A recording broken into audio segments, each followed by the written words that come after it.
Hello, my dear students. Welcome to the Bright Science World. So, for today, we are going to study about the topic structure and functioning of human brain.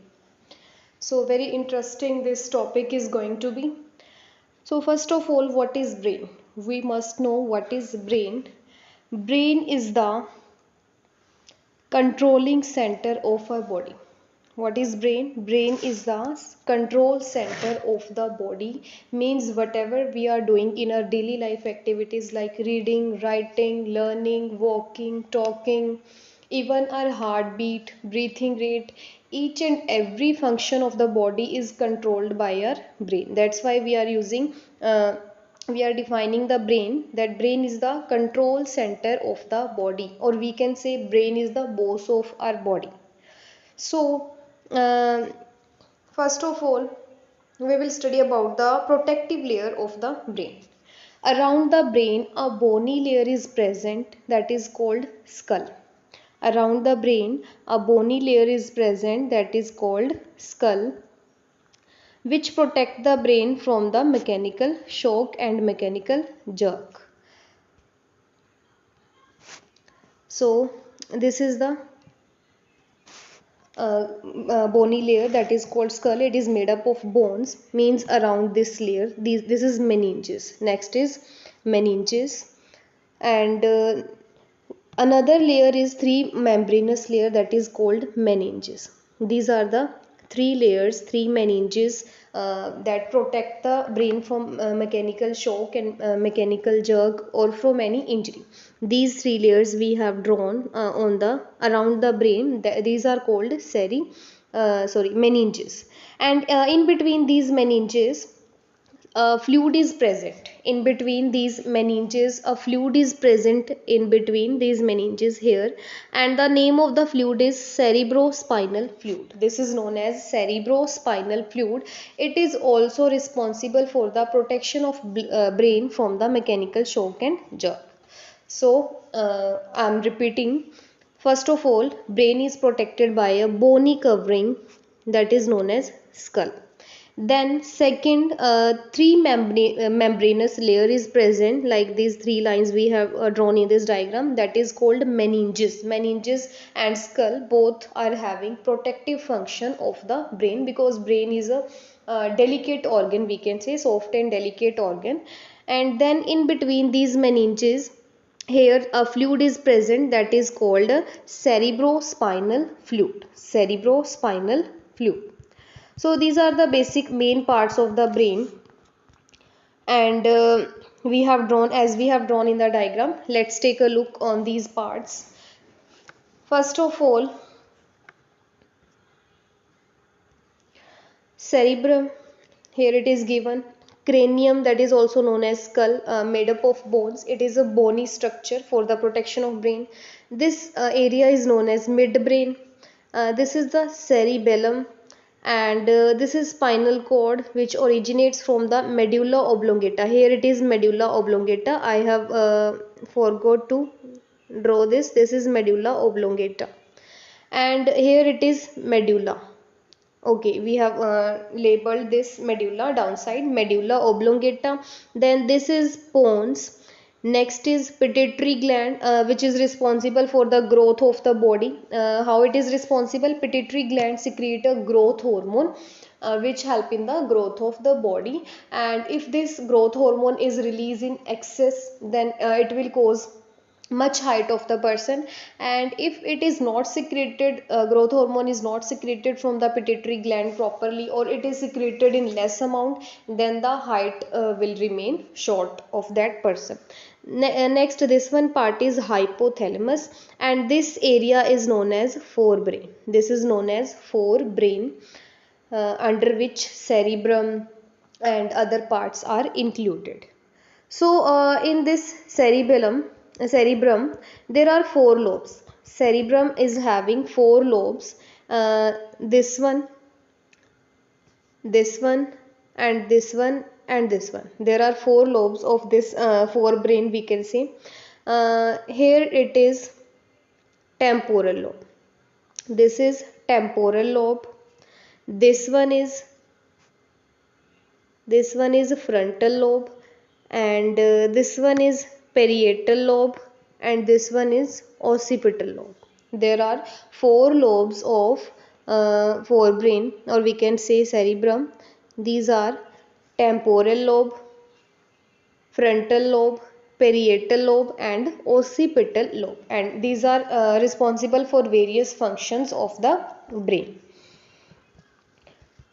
So these are the names of lobes. Now brain is divided into three main parts, that are forebrain, midbrain, and hindbrain. Brain is divided into three main parts, that are forebrain, midbrain, and hindbrain. This is the forebrain area, and this is the midbrain area, and this is the hindbrain area, where pons and medulla are located. Forebrain, midbrain, and hindbrain. So first of all, we will talk about forebrain. Forebrain consists of three main parts, that are cerebrum, diencephalon, and olfactory lobe. Cerebrum, diencephalon, and olfactory lobe. So first one is cerebrum. First one part of forebrain is cerebrum, which is the largest part of the brain, and it is also responsible for many important functions of the brain. So we can say cerebrum is the largest part of the brain. Why it is known as largest part? Because it is responsible for controlling so many activities of our body. Let's study about the functions of cerebrum. First one point is, it is highly folded to increase surface area. As we are saying that it is the largest part of the brain, so it is highly folded to increase the surface area. Second point, second function is, it controls voluntary actions. So there are two types of actions, voluntary and involuntary. There are two types of actions, that are voluntary and involuntary. Voluntary actions are those actions which are in our body's control, means which we can control, like sitting, standing, writing, reading. And involuntary actions are those actions which we can't control by self, like sneezing, breathing rate, heartbeat, and our internal organs functioning, mainly coughing, sneezing. These kind of actions are known as involuntary actions. So cerebrum is responsible for controlling our voluntary activities or voluntary actions, like walking and writing. And main and most important function of cerebrum is, it is the center of intelligence, memory, imagination, emotions, reasoning, and learning. Mainly cerebrum is responsible for thinking, reasoning, and memory, intelligence of the body, of the brain. And it also has sensory areas of vision, hearing, smell, taste, and touch, etc. So these all are the functions of cerebrum. Four functions mainly, and most important function of cerebrum is for controlling the intelligence, memory, reasoning, and imagination, these kind of functions. And it is also responsible for controlling the sensory areas, like vision, hearing, taste, smell, and touch, etc. So this was all about the cerebrum, and cerebrum is the most important part of the brain, as it is the largest part of the brain, and it controlling so many functions of our body.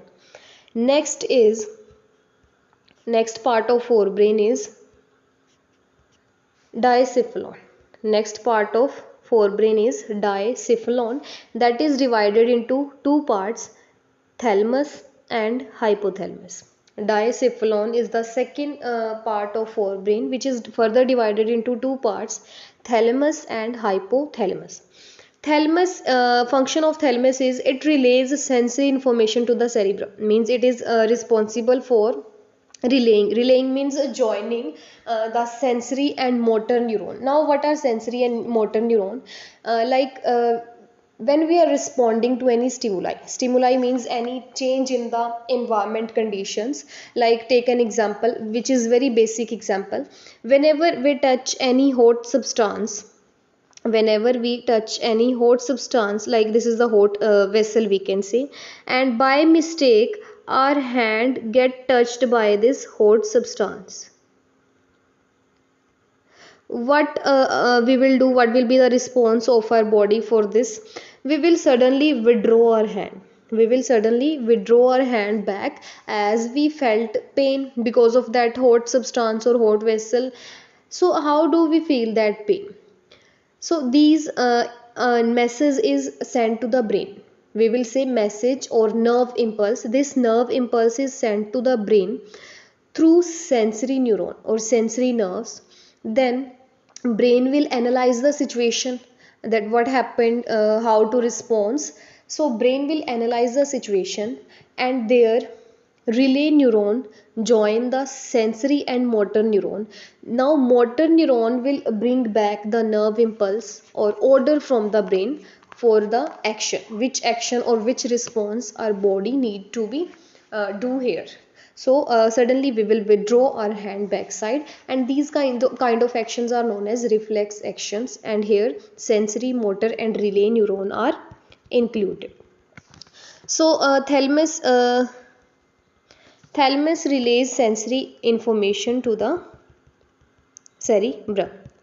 Next is hypothalamus. Next is hypothalamus, and hypothalamus is responsible for regulating the hunger, thirst, sleep, body temperature, emotions, and endocrine glands. So hypothalamus regulates these kind of functions like hunger, thirst, sleep, body temperature, emotions, and endocrine glands. Next one is now, next part of the forebrain is olfactory lobe. This is the olfactory lobe, and as its name indicate, olfactory lobe is responsible for controlling the sense of smell. It is responsible for controlling the sense of smell. So now next part of brain is midbrain. Next is midbrain. I hope everything is clear. So midbrain is further divided into two parts. First one is cerebral peduncle. First one is cerebral peduncle, and second is corpora quadrigemia. First one is cerebral peduncle and second is corpora quadrigemia. So first cerebral peduncle, it controls the it connects the forebrain and hindbrain, like this is forebrain and this is hindbrain. It is responsible for connecting the forebrain and hindbrain. And if we talk about corpora quadrigemia, it control a reflex movement of our eyes and ears. So these kind of functions are controlled by midbrain. Next is last is that is hindbrain we can say. Third part of the brain is hindbrain, which is further divided into two parts, that is pons, and next is medulla oblongata. Pons, medulla oblongata, and third is cerebrum. Pons, medulla oblongata, and third is cerebrum. So first one is pons. First one is pons, and pons is responsible for it helps in controlling our breathing rate. What is breathing rate? The number of times our heart beat in 1 minute, that is known as breathing rate, and it is responsible for controlling our breathing rate.